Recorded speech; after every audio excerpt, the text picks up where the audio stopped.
जय Malhar news चॅनलच्या सर्व प्रेक्षकांना सपना चौधरीचा नमस्कार।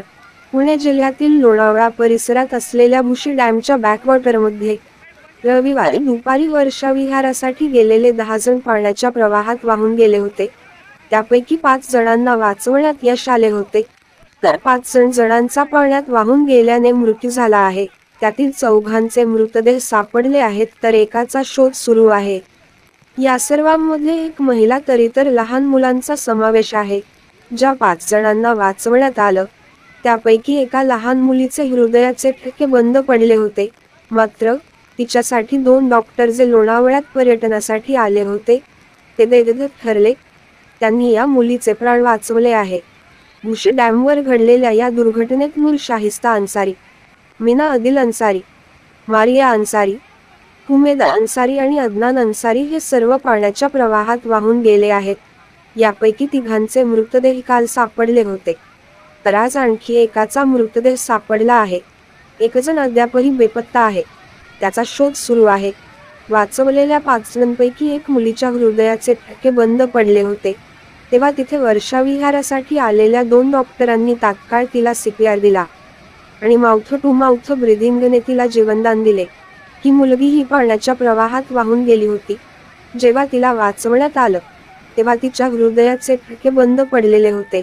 लोणावळा शहर पोलिसांनी दिलेल्या माहितीनुसार सय्यदनगर येथील अन्सारी कुटुंबातील 15 ते 16 जण रविवारी सुट्टीच्या निमित्ताने लोणावळ्यात आले होते। ते सर्वजण दुपारी 12 वाजेच्या सुमारास लोणावळ्यातील भुशी धरणाच्या मागील बाजूस असलेल्या धबधब्याकडे गेले होते। त्यानंतर ते धबधब्याच्या पाण्यात भिजण्याचा आनंद घेत होते, तेव्हा भुशी डॅमच्या परिसरात मुसळधार पाऊस झाला, पण अन्सारी कुटुंबाला याचा अंदाज आला नाही। ते पाण्यात भिजत असताना अचानक पाण्याचा प्रवाह वाढला आणि हे सर्व पाण्याच्या मधोमध अडकले।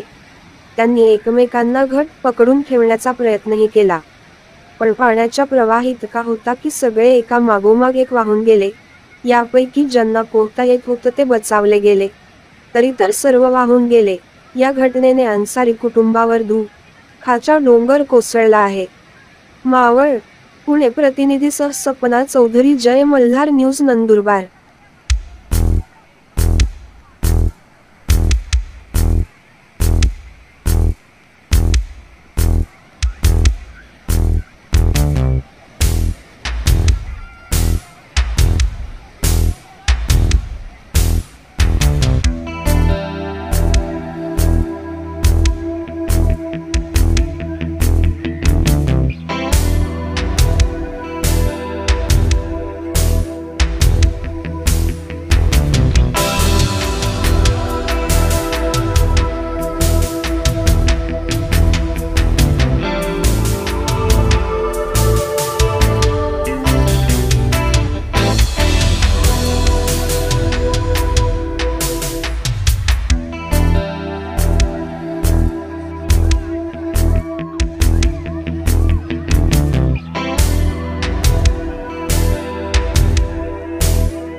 आहे.